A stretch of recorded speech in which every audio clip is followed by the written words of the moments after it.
ঘুম। ঘুম আমাদের জন্য অত্যন্ত প্রয়োজনীয় একটি কাজ। কাজ বললাম বলে আপনারা আবার হেসে দিয়েন না যে ঘুমালে তো ঘুমালামই, আবার কাজ হলো কিসের? না, ঘুম কিন্তু আমাদের জন্য একটা কাজ। কাজ এই জন্য বলছি যে যখন আপনি ঘুমিয়ে থাকেন তখন আপনার ব্রেন সেলগুলা বা নার্ভ যে সেলগুলো থাকে সেগুলো কিন্তু একটা আরেকটার সঙ্গে কমিউনিকেট করে এই ঘুমের সময়। আপনি যদি না ঘুমান, সারাদিন রেস্টলেস থাকেন বা না ঘুমিয়ে থাকেন, তাহলে কিন্তু একটা নার্ভ আরেকটা নার্ভের সঙ্গে কমিউনিকেট করতে পারবে না এবং আপনার যে সঠিক কাজ সেই সঠিক কাজটিও করতে পারবে না। এবং এই ঘুমটা আমাদের কিন্তু হাউসকিপিংয়ের রোল করে। হাউসকিপিংয়ের রোল করে কীভাবে? যখন আপনি ঘুমান, ব্রেনের মধ্যে যে ধরনের টক্সিন থাকে এই টক্সিনগুলো কিন্তু বের করে দেয়, ব্রেনটা বের করে দেয় ব্রেন থেকে। এর জন্য এটা কিন্তু হাউসকিপিংয়ের রোলও প্লে করে। এখন আমরা আসলে কত ঘন্টা ঘুমাবো বা কত ঘন্টা ঘুমাই? 6 ঘন্টায় মোটামুটি এনাফ বলা হয়ে থাকে। যদি কেউ 6 ঘন্টার কম ঘুমায় তাহলে কিন্তু তার হার্ট অ্যাটাকের এমনকি মৃত্যুর ঝুঁকিও থাকতে পারে। এর জন্য সবার অ্যাটলিস্ট 6 ঘন্টা ঘুমটা এনশিওর করা উচিত।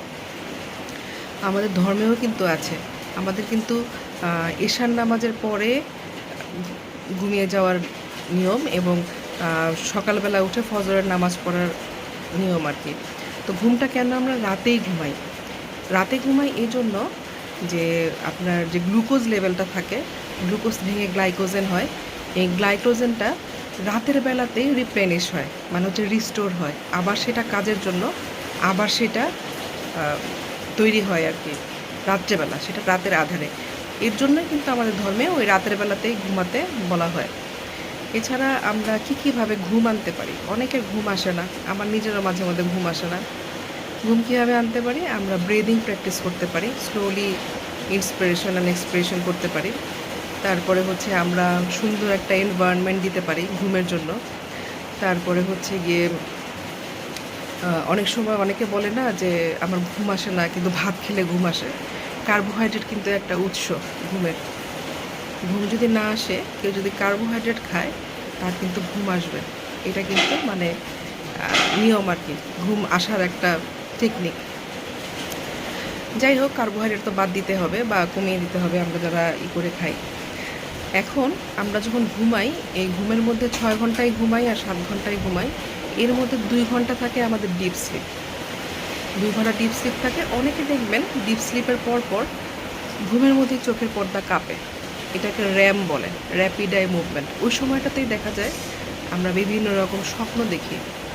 কেউ মানে সারাদিন যা করলো ওই ধরনের দুঃস্বপ্নও দেখে, আবার কেউ সুন্দর স্বপ্নও দেখে। দুঃস্বপ্ন যারা দেখে তারাই আর কি ওই রেম টাইমে, ওই র্যাপিড আই মুভমেন্ট টাইমে যে স্বপ্নটা দেখে, ওই স্বপ্নটার উপর ভিত্তি করেই গ্রামে গঞ্জে বা যে সমস্ত জায়গায় আপনার মানে পড়াশোনা নাই বা এই ধরনেরই কম, শিক্ষিত মানুষ কম, ওরা বলে যে জিনের উৎস হয় আর কি, এরকম শুনছি, এরকম শুনি। কিন্তু আসলে ব্যাপারটা ওই রকম না। আপনি সারাদিন যা চিন্তা করবেন, তারপর সারাদিন যা করবেন, রাতে ওটারই একটা প্রতিফলন আসে। এবং আমার ধর্মেও আছে, আমি শুনেছি বা জেনেছি যে এই ধরনেরই বলা হয়ে থাকে যে তোমার স্বপ্নটা ওইভাবেই আসে। অনেকে আছে যে আমরা মুরব্বীদের স্বপ্নে দেখি যারা মারা গেছে, তো ওই ক্ষেত্রে আমাদের ইসলামও বলে যে দান খয়রাত করে দাও, বা হয়তো তুমি মিস করতেছো এর জন্য তাকে বেশি দেখছো, এইরকম নর্মাল কিছুই হওয়া কথা আর কি। মানে উল্টাপাল্টা বা অতিরিক্ত কিছু হওয়ার কথা না এই ঘুম নিয়ে। এই আর কি।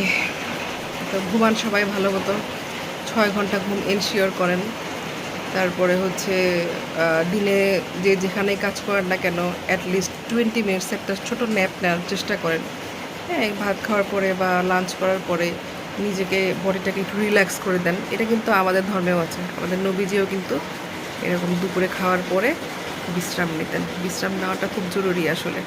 আমরা এই যে অসুস্থ হয়ে যাওয়ার পরে ওষুধ খাই বা ডাক্তারের কাছে দৌড়াই, আমার কাছে মনে হয় এটা থেকে আপনার সময় মতো খাওয়া, একটু সময় সম্পর্কে সচেতন থাকা বা সময়ের কাজ সময় করা, এটাতেই অনেক কিছু ঠিক হয়ে যায়। আমার মনে হয় না ওষুধ পর্যন্ত আর যেতে হয়।